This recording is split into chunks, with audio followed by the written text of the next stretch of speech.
Hey sellers, welcome to another tutorial. So this one's going to be chapter A1 and it's going to be Cavalry. So this is section 13 in chapter A. The reason we're doing this one is Dave and I are going to be doing a scenario that has Cavalry on both sides. It's an early war, French versus Italian. It's going to be really interesting, and so we want to bone up on our Cavalry skills. So that's why the tutorial, I figured why not do one for you guys as well. So we're going to be covering everything you need to know about Cavalry and how to use them in your battles. Let's get to it. First off, some basics. So cavalry is considered any personnel unit riding a horse. If you're not riding a horse, then you're considered infantry and all that that entails. You represent your status on a horse by putting your unit on top of it.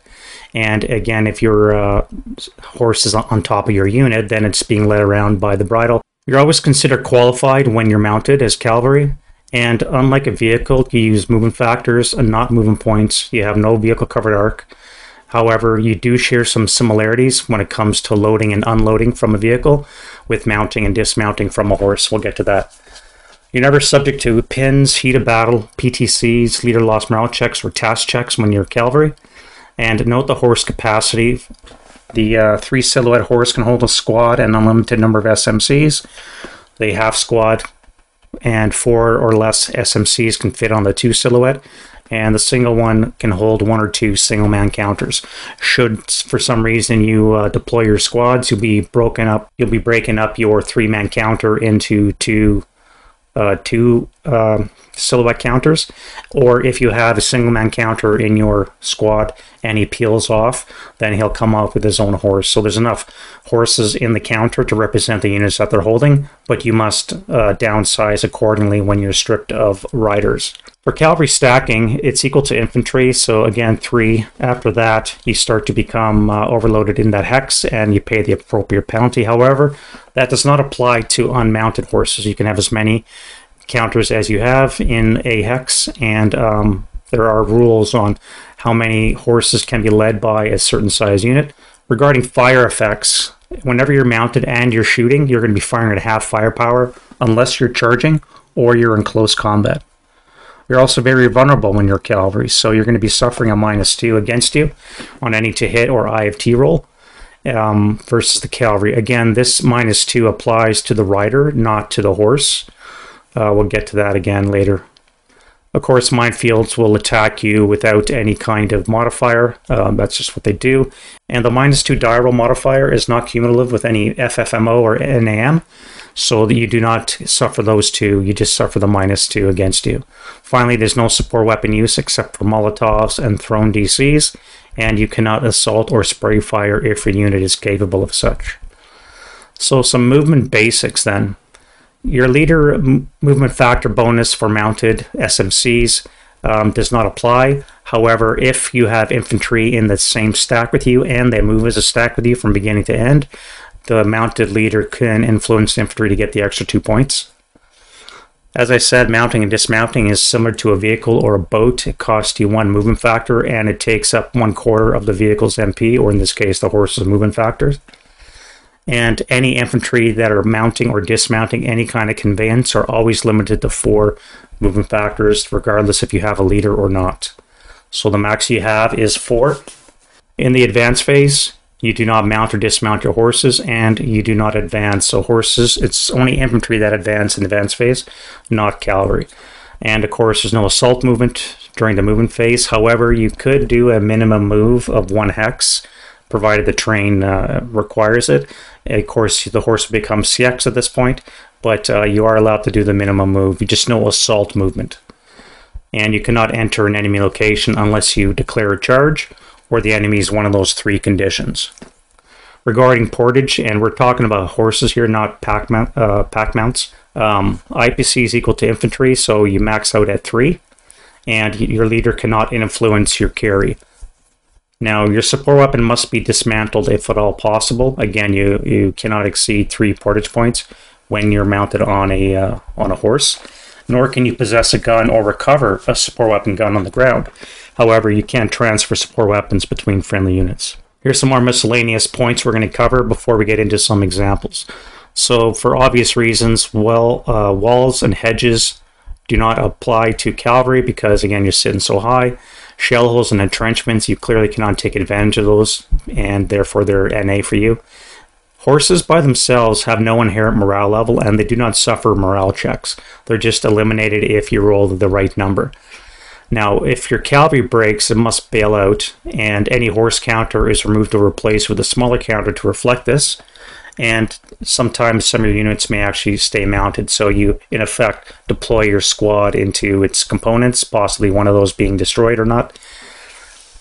Horses are always attacked on the vehicle line of the IFT, and not subject to the -2 die roll for cavalry or FFMO or NAM. So the horse is just straight up on the vehicle line of the IFT, and if you roll that number, or if you roll less than that number, then you'll kill a number of horse counters up to the highest KIA listed in that column. For example, the 4 column has a vehicle to kill number of 5. If you roll a 4 or less, an original 4 or less, then you'll do a maximum of 2 horse counters, and so forth. If you equal the kill number, then 1 horse counter, barring any kind of random selection, will suffer casualty reduction. Any horse that's eliminated must have the rider bail out after all morale checks and any kind of squad reduction are done against it. So the sequence is you always attack the riders first, and then depending on the die roll, you do the same with the horses. Random selection always determines which horse counter is affected, and if a horse counter is reduced, it may require a rider deploying to have one of its half squads bail out. So even if you're a nation subject to no deploying, like Russians, you can deploy, in this case, into your half squad components to denote that one may or may not be destroyed. Horses, much like support weapons, can be captured using a recovery die roll method. However, there's no transporting of horses allowed. Exception, of course, is a landing craft, so you cannot load them up onto a truck. So looking at the horse gallop and charge, now the basic move of your horse counter is 12, and this can only be increased one way, and that's to declare a gallop.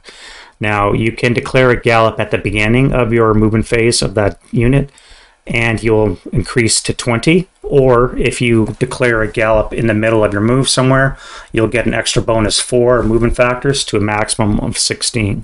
You indicate this by putting a CX counter on it. And of course, galloping is non-applicable if you're in certain types of terrain or if you're already CX. So you cannot do a back-to-back gallop into subsequent movement phases.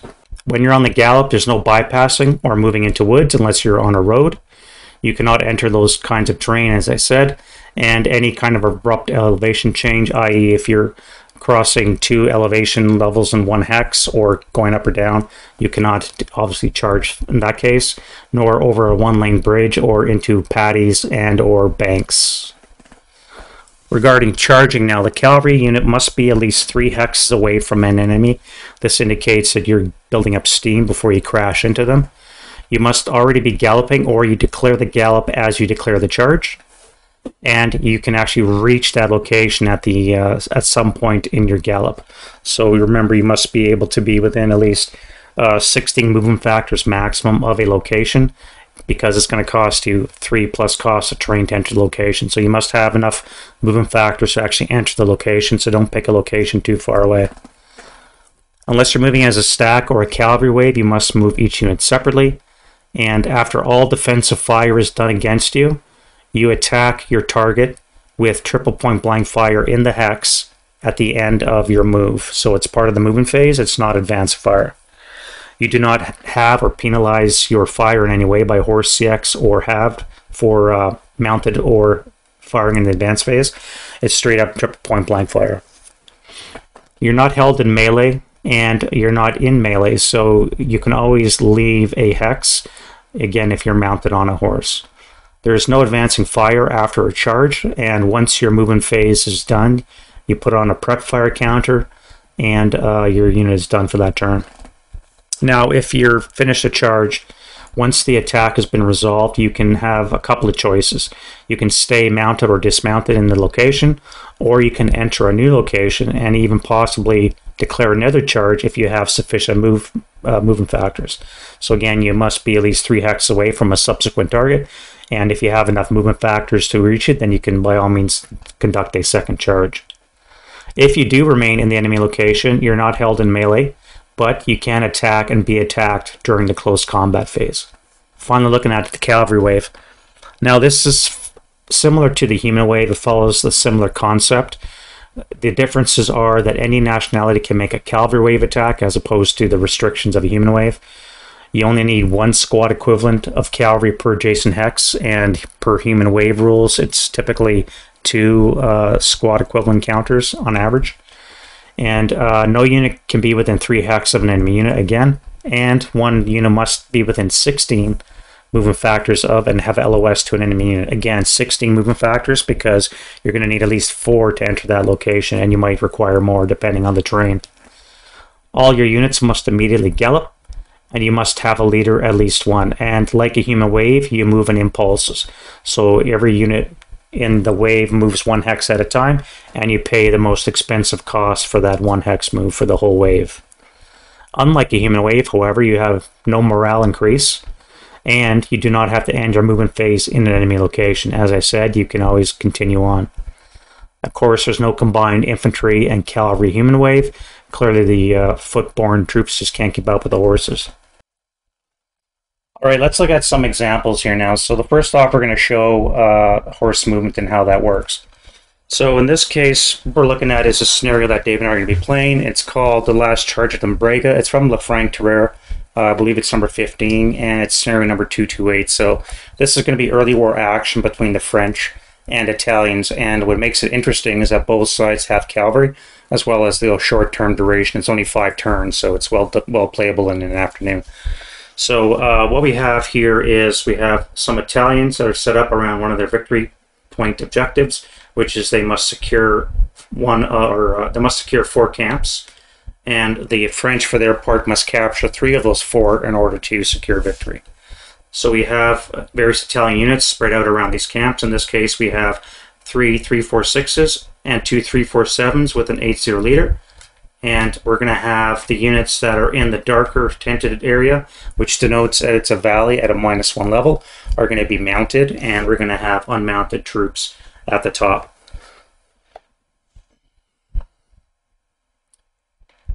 So first thing is in the movement phase, again, if you want to mount up your horse, it simply costs you 1 movement point.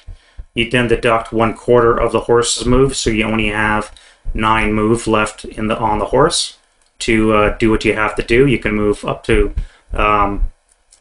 6 hexes away, 6 movement factors away, excuse me, which will leave you 3 more if you then want to dismount at that other location. So remember that it costs you a full move, 1 movement factor to get onto the horse. The horse's movement factors are decreased. You can then declare a gallop and do your extra move as well. However, once you get to the end and you want to dismount, you must make sure that you have 1/4 of the horse's movement left to dismount again if you want to do that. It's quite simple. Again, if you want to start over here, say, and get onto that horse, you move the applicable terrain. You go 1, you go 2 into this hex, 3 onto the horse, which means that the horse will lose 3/4 of its move and will only have 3 movement factors left. So you'll only be able to move a maximum of 3 hexes, again, depending on terrain, obviously. So as I said, mounting and dismounting is very similar to any kind of boat or vehicle rules, and it follows those same rules. You only allow 4 move, even if you're with the leader. So for example, this unit here, if we're here in the brush and we want to mount up on our horse, we have to pay 1, 2 into there, and then 3 onto the horse. That only gives us, again, 1/4 of the movement factors of the horse left to actually move the mount. All right, so looking at the gallop then. For this scenario, what we have here is French can set up on hex row B or west of the hex row, or these units can enter anywhere along these 3 hexes here. Now I'm going to start up on board because tactically it makes sense. I do have 2 ground level Italian units. By the way, these white ones here are collapsed huts, which follows the Chapter G rules. And essentially it's a collapsed wooden structure. However, it's not inherent terrain like rubble. It's only the depiction of the building itself, and it's only a line of sight hindrance. It offers no kind of TEM. So as I was saying, we have our French set up here on the left flank, and they're going to conduct a gallop and a charge into them. Now declare, again, once you're moving, let's do the gallop first.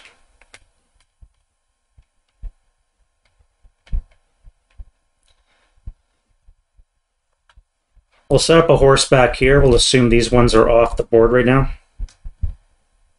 And because of the line of sight hindrances, there's no way this horse is going to be able to see any of the Italians. Again, the increase of the train is going to be too much. And so it's going to declare a gallop, but it's not going to actually declare a charge because it cannot see an enemy. So we just declare a gallop. We now are increasing our movement points from 12 to 20. We mark our horse with a CX. And then we can begin our movement. So cavalry and brush pays 2, just like infantry, so it would be 2, 4, 6.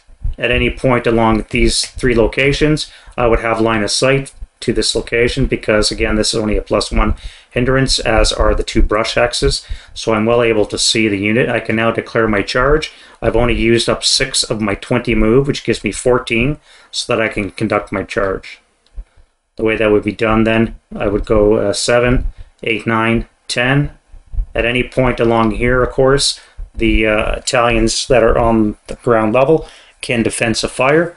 So if we were to just shoot this guy here, actually we'll shoot both.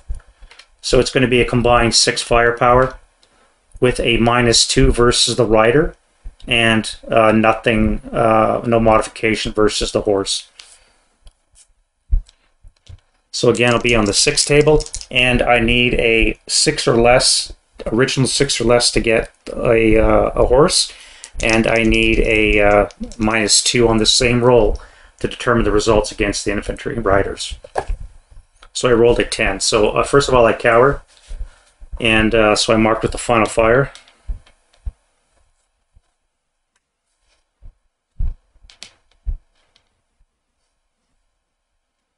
Next up, we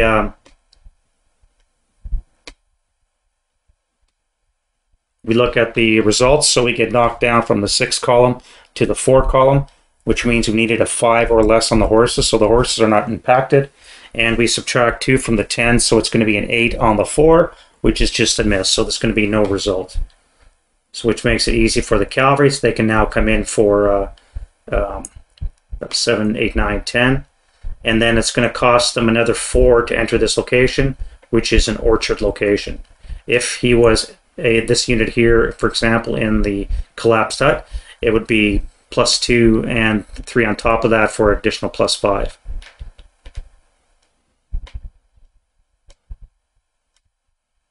So because they final fired, they cannot fire again until such time as the unit enters that location, when they are forced to do final protective fire. Now this is also a morale check for them, so they must hopefully roll low. Again, there are only 6 morale Italians, so it's not looking too good for them. So what you do for this to resolve it, you triple the firepower, so it's going to be 9, and then you have it for area fire. So it's going to be on the 4 table. Again, there will be a -2 versus the cavalry, nothing on the horse. So this time they did really well. They did not break, and they damaged both the horses and the squads. Now, if you look at the vehicle kill line under the 4 column, it's a 5 or less to hit the horses, and they rolled a 3, so that means a maximum of 2 horse counters will be destroyed. And we look at the results of the against the infantry. So again, the 3 - 2 is a 1, so a 1 on the 4 column is a 1 KIA. So one of these units is going to be dying, and the other one will be broken. Now, you conduct what happens against the infantry first before you do it to the horse. So you determine randomly which one is affected by the 1 KIA. So black will be the leader. So it is the squad that's KIA, and the leader will become automatically broken. Now we look at the horses. So again, the horses were destroyed, so they're all gone. If the horses had not been destroyed and the unit was still KIA, it would be replaced with a 1-horse counter to denote the fact that there's only a single rider on it. But in this particular case, the horses are destroyed and the broken unit ends up on the ground in the same location as it entered, and it must now do a bailout because its horse has been shot out from underneath it. So first of all, it breaks, and then he must do a morale check to see if he is actually eliminated. So this will be the morale check. So he makes his morale check. So he lands broken with the DM counter on him inside the location with the Italian infantry. So let's reset, and we'll do it again. This time we're going to mass more cavalry. Again, we're not going to do a cavalry wave. We are not set up for it. And so we have to move in individual stacks or individual movements. So we're going to move as a stack this time. Again, right now our location means that we can see these two units. So we're going to start off again with our hero, and he's going to be charging this unit here. So they declare a charge, which means that they get marked with a CX counter on the horse.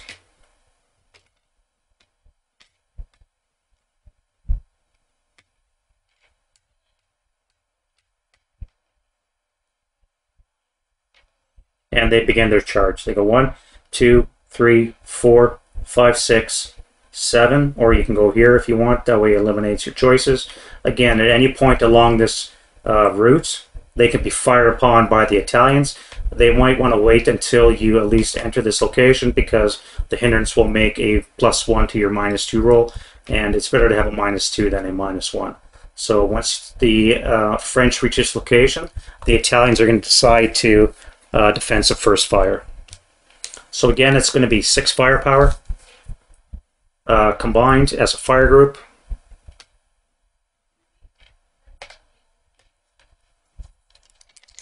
And on the 6th column, we need a 6 or less to affect the horses. And again, the riders get a -2. So this time I rolled an 8 with a -2 for the riders. So it's going to be a 6 against the riders and no effect versus the horses. So a 6 on the 6 is going to be a 1 morale check.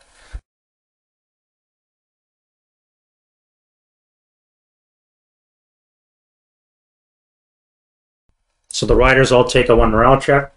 So we'll start off with the hero first. The hero is wounded, so he gets flipped over.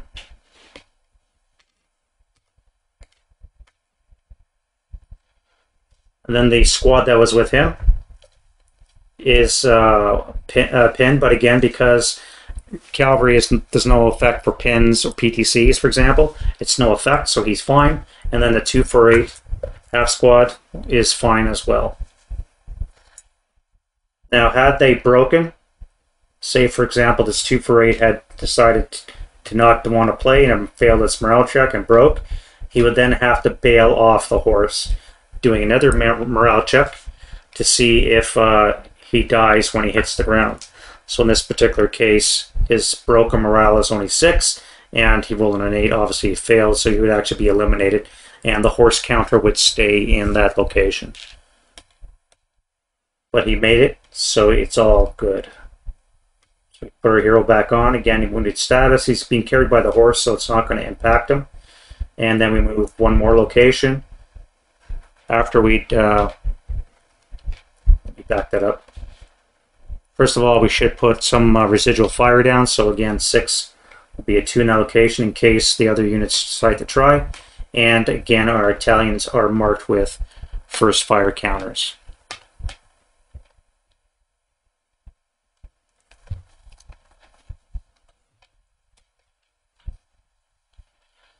Now the French continue their advance, so they're going to come up this way. And this unit now has to decide, do I do final fire? Knowing that if this unit enters my location, I will be forced to final protective fire. But the chances are too good to get a nice result against the cavalry. And so we're going to final fire both units, because again, they're both allowed to.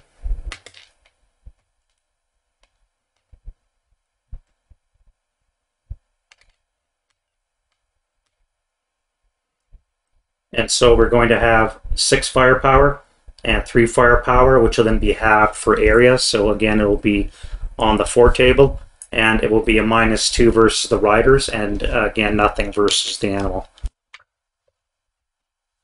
All right, so I rolled a 7 this time, and again on the chart, on the 4 table, we needed a 5 to affect the animals, so no result. However, the infantry are going to be a modified 5, which is be a 1 morale check again. Excuse me, riders, not infantry. So once more, we'll have to do a 1 morale check against all these units. So we'll do the wounded hero first.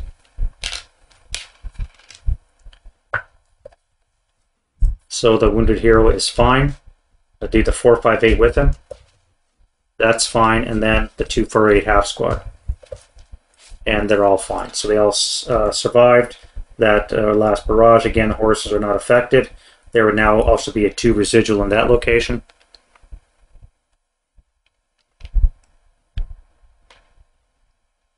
And the French can now enter the hex. So when they enter the hex, they'll now be visible to this unit down here on the horse. So they will actually be able to contribute the final protective fire for this unit attacking the French entering their hex. So again, we will do 3 doubled or tripled is 9, and then halved is on the 4.5 table. To that we can add 3, which is half for mounted fire. However, because the unit's now adjacent, it's doubled back up to 3. So we have a combined total of 7.5, which gives us on the 6 table with a -2 versus the riders and nothing again versus the horse.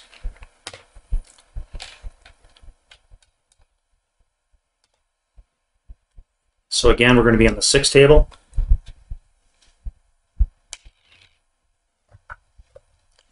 And I rolled an 11. So not only did this unit break because I exceeded the morale check, I'm also ELR'd. So I get replaced with a 3-3-6 conscript, and then I'm broken.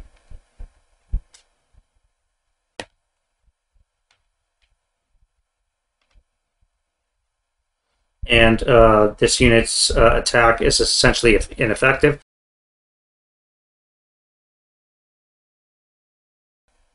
So there's no result versus the French. Now the French enter this location, and they conduct their own attack. So we have the firepower tripled, so we're going to add it up. So this is a total of 7, so that's be 21. So it'll be on the 20 table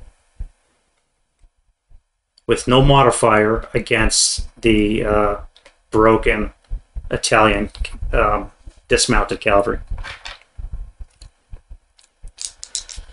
So on the 20 table, we rolled a 5.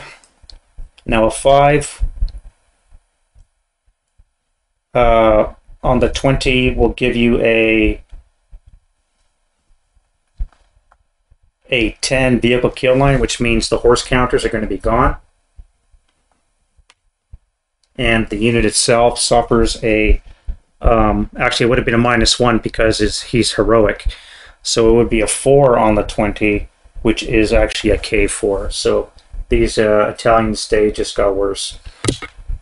So we're replaced with a 1-2-6 conscript half squad. And then they have to take a 4 check, which basically means they need snake eyes to avoid elimination. So they are gone. And this unit has now expended a total of 1, 2, 3, 4, 5, 6, 7, plus 4 would be 11. So it still has 9 move left to do other actions. So it could leave the hex. It could run over here somewhere.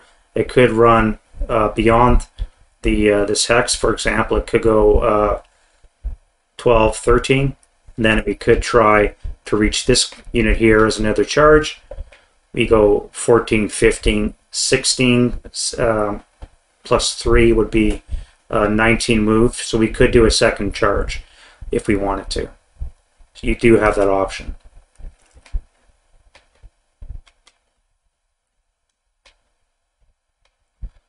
But we're going to stay in this location and we're going to secure it. Now we'll move this unit here. So again, first thing we do is declare a charge, which means we must CX the forces.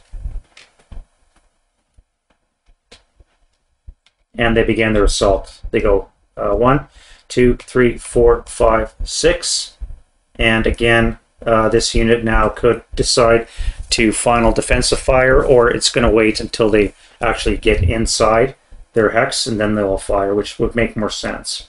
So this whole unit will be able to approach unopposed, and they can then enter that location. Now you're forced to final protective fire, and again, these units, because they're adjacent, they can see uphill. They'll able to subsequent first fire as well. I failed to mention, because they were firing uphill, there should have been a +1 height advantage, but again, the roll was so poor that it didn't matter. So we'll make sure that we apply it this time. So again, we have 3 half for mounted fire, then halved again for area fire, and then doubled for being adjacent, so it's going to be 1.5 firepower.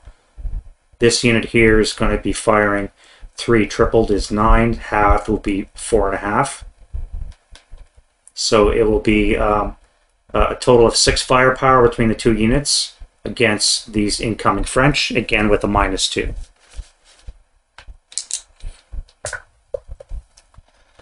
So again, I roll an 8, not good enough to affect the horses onto the 6 column. However, 8 down 2 is going to be a 1 morale check for the will be a 1 morale check for the incoming French. So again, we must everyone must take their morale check. So we'll start off with the leader. So the leader passed. He can now affect the other 2 units with his leadership modifier. So it eliminates the 1 check. So we need a straight 8 for the first 4, 5, 8, which again would be a pin result normally, but Cavalry is immune. And then the second 4, 5, 8 is fine as well.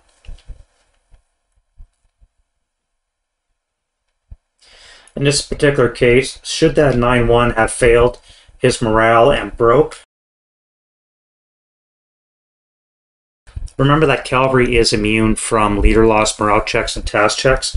So even if this officer had been KIA'd, the 2 units would still be able to conduct their charge without having to worry about paying for that charge, for the loss of that leader, excuse me.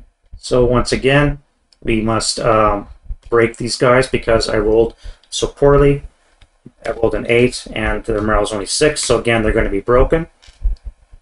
And now the French cavalry will have a chance to shoot as well. So again, we'll add it up. So it's going to be a total of 8, which will be tripled. So on the 24 column,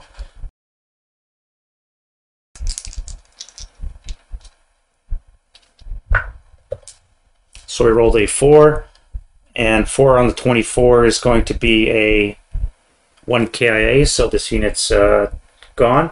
And again, I rolled so low that I'm able to kill off the horses as well. They got caught up in the fire, so they'll be gone as well.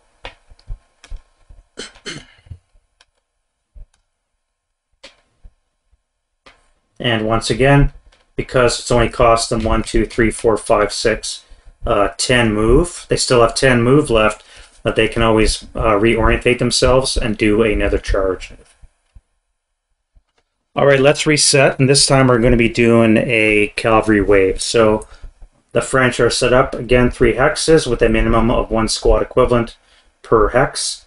In this location here, we've got the hero as well as the half squad.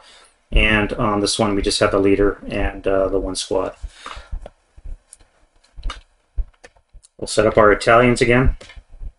Alright, and again, it'll be the French turn first, and they're going to declare a cavalry wave. So the first thing that must happen is we must put CX on all the mounts. Then, according to the human wave rules, we have to indicate our grain of travel. So we're going to be going up and then down. Again, normally you just use the 1 arrow. So again, our guys are going to be going up, down, up, all the way across. And they must move in a continuous line across in that orientation. So we're CX, now we can begin our move, and again we move impulse, and we pay the most expensive cost. So this one cost us 2. This will cost us a total of 4. Then 6.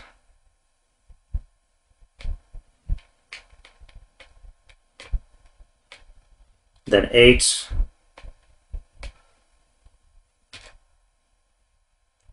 And again, at any point along this time, the defenders could decide to fire. They may want to wait for them to get nice and close, and they're not paying +1 for the line of sight hindrance.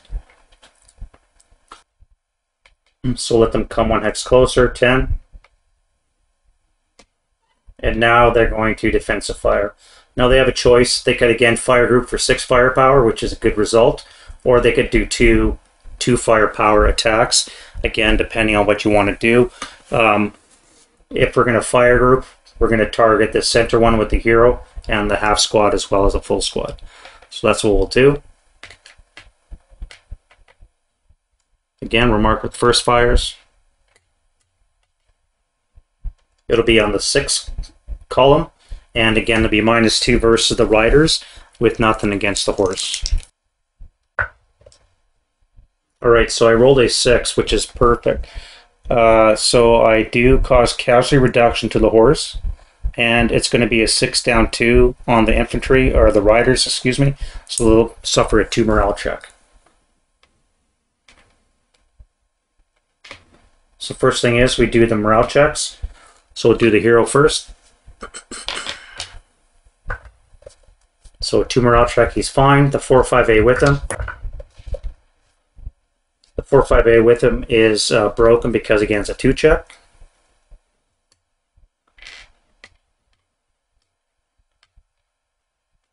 And then the half squad. The half squad is good.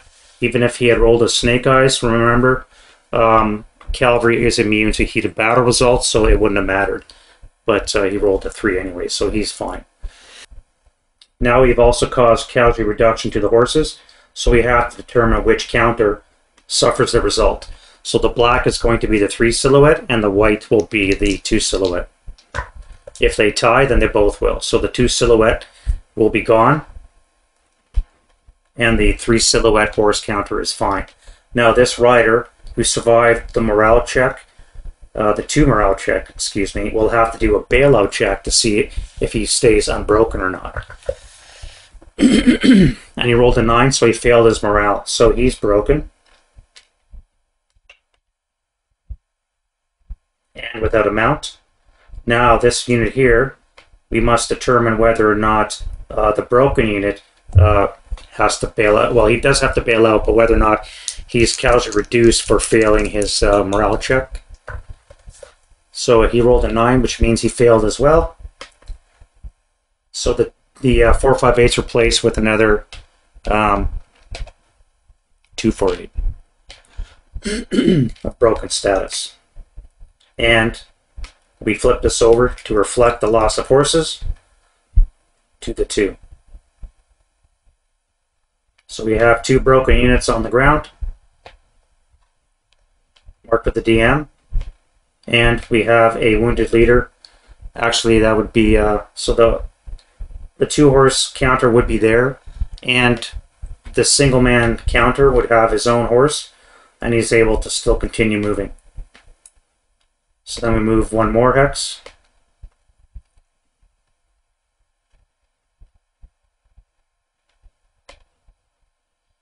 And again, we can choose the final fire now, or we can hold our fire. We've done good damage, so what we want to do is attack this unit with both, well, this unit here anyways. Heal final fire.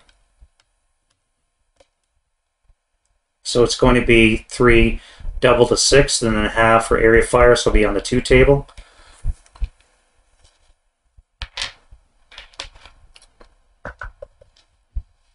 You rolled a 7, down 2 for the rider is going to be a morale check, and the horse counter is fine. So the unit has to take a morale check,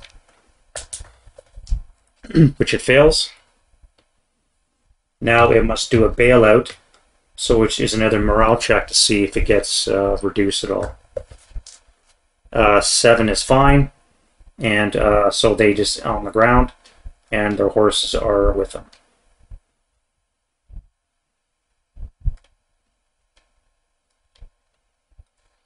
This unit as well is going to try a final fire, and they're going to fire on this location here. So again, it's going to be 3 doubled is 6, and then a half for area 3. So down on the 2, and again a -2 versus the rider, and nothing for the animal. And they rolled an 8, which makes them coward, and knocks them down to the 1 column, which will be no effect versus the infantry riders or the horses. And then they continue their charge.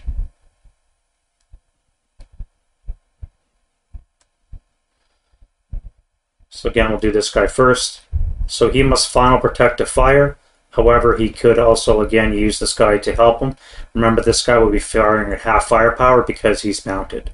So it will be 3 firepower added to his 4, and that'll be on the 6 table again against this unit here. If he rolls a 7 or more, however, then remember that he breaks. With final protective fire, a failed morale check means you break, which he did. Remember, he's only a 6, so he's going to be broken.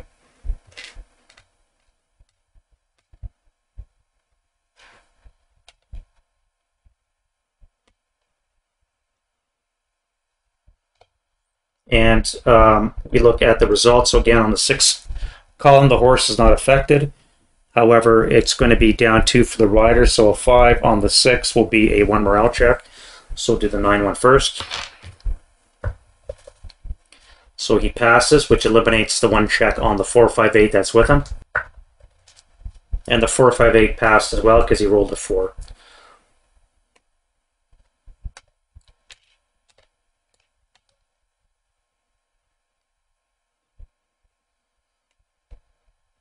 So now we do the cavalry. We'll do this guy first too, may as well.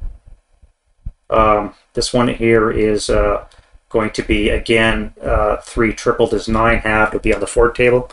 And I could, again, final fire this guy as well to contribute to it. But he's not going to, just on the off chance that he manages to kill this guy and he wants to come around for another charge. So we're just going to fire this guy alone. So that'll be 3 tripled again is 9, halved is on the 4 table versus the hero. And I rolled a 6. Again, they're going to be coward, and that's just enough to avoid breaking. However, they will become pinned.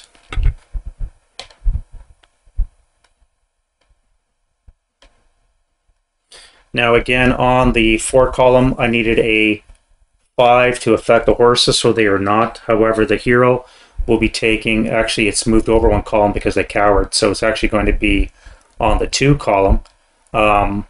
Down 2 for the riders, that will be a 4, which is a 1 check, versus the wounded hero,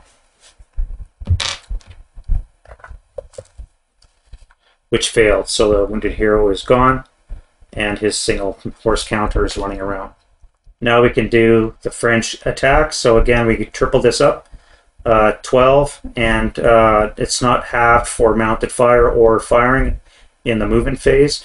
And there's a further -1 because of the leader. So it's going to be on the 12 table, down 1 against the broken Italian unit.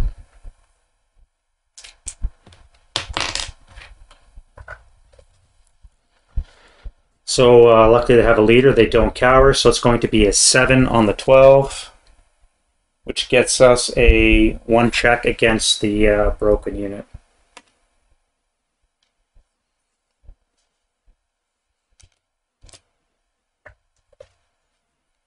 Which they fail, so they're actually going to be replaced with a half squad. 1-3-6 half squad.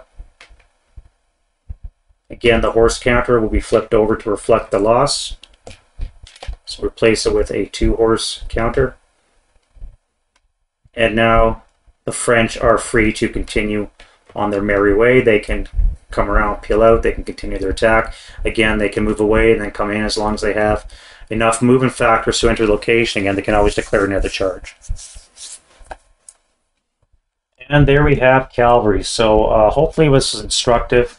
I'll be honest, it took me a long time to make this video. I kept making mistakes, which as it happens, it's kind of hard to remember all the rules when you're by yourself. But in any case, it's done now, so hopefully you guys get some use out of it. Hopefully I didn't make any errors. If I did, by all means, make sure you comment down below in the comment section. Give me a thumbs up if you think I've earned it. And I'd like to thank all the subs that I had so far. The numbers are creeping up, and I'm really impressed with that. I didn't think it would be that popular of a channel, to be honest, when I started. But well over 400 now, so it's looking good. Thank you guys very much. I really appreciate it. And we'll see you guys in the next video.